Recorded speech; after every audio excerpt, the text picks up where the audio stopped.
总体而言呢，俄罗斯走到这一步那也是叫破釜沉舟了，在赌国运。西方在这次危机当中的反应，将让我们观察到鲜活的例子。在未来我们解放台湾的当中，我们也需要做好方方面面的应对的准备。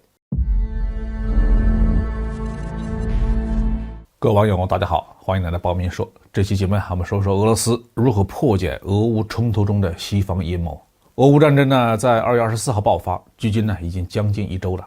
俄罗斯军队的进展似乎不是很顺利，并没有占领很多的城市。乌克兰军队仍然拥有一定的防空力量，一些地区的陆军呢也能够组织起比较有效的抵抗。对于这种状态，目前媒体上主要有2种解释。西方媒体的主流当然说这是因为乌克兰军队的顽强抵抗打败了俄军的进攻，但是也有一些军事分析人员认为这实际上是俄军的战术。而且美国领导的多国部队在2次海湾战争中，从地面战斗打响到占领伊拉克的前进，也花了几十天的时间。100小时的地面战争只是击溃了伊拉克陆军的主力而已。从占领一个面积广大的国家来讲，目前俄军的进展呢并不散漫。不论这场战争的结局如何吧，从长期来看呢，俄罗斯都要面对西方的2个阴谋。一是通过经济制裁让俄罗斯的经济失去造血的能力，无法长期维持战争。2是要扶持成百上千个乌克兰的游击队继续战斗，哪怕俄罗斯解决了乌克兰的正规军，占领了乌克兰前进，这些游击队也会让俄罗斯不断的失血，将战争长期化。这2个方面都会使俄罗斯无法持续的占领乌克兰。从长期来看呢，只能撤军。那俄罗斯有没有办法破解这2个阴谋呢？方法还是有的，但是风险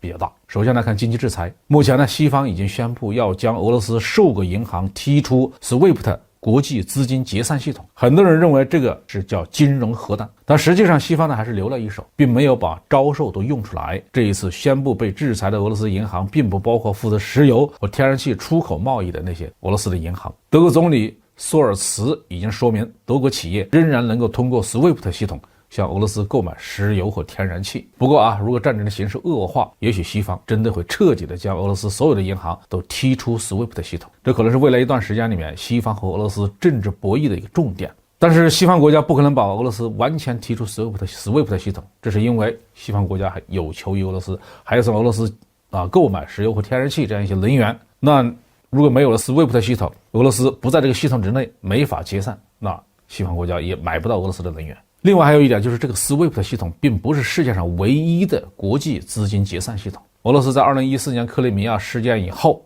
建设了自己的 SPFS 系统，中国没办法也建立了 CIPS 系统。欧盟为和伊朗正常贸易搞了一个 INSTEX 系统，俄罗斯也加入了，还有日本的 FXYCS 系统等等。另外 SWIFT 系统也不是那么重要，它是在最近20多年伴随着互联网技术的大发展才成为国际主流的。那么在此之前，国际现代贸易体系通过银行之间的直接结算也已经运行了近100年，现在一样能用了。中国之间的货币互换协议、易货贸易、第三方对冲交易等等也占了很大的比例。可以说，只要中国继续进口俄罗斯的石油和天然气以及其他的大宗产品，并且向俄罗斯出口工业品，俄罗斯的经济就能持续就能坚持下去。当然在这种情况下，经济想要发展呢也是比较困难的。俄罗斯长期面临的经济问题会不少，每年向外国移民的人口也会有很多。比起经济制裁，俄军面临大量的游击队可能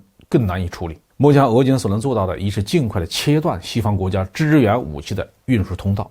目前已知黑海和亚速海的港口已经全部被俄军控制，俄罗斯也宣布将击落所有运输武器的飞机。西方唯一能借助的就是陆路交通，主要是通过波兰和斯洛伐克的边境地带。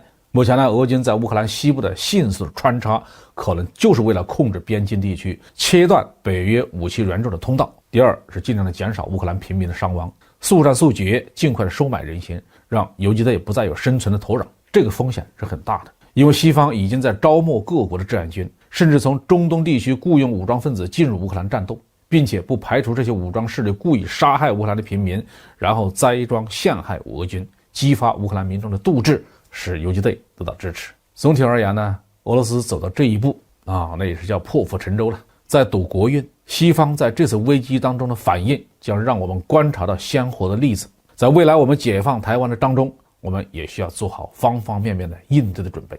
好，这期话题就说到这里。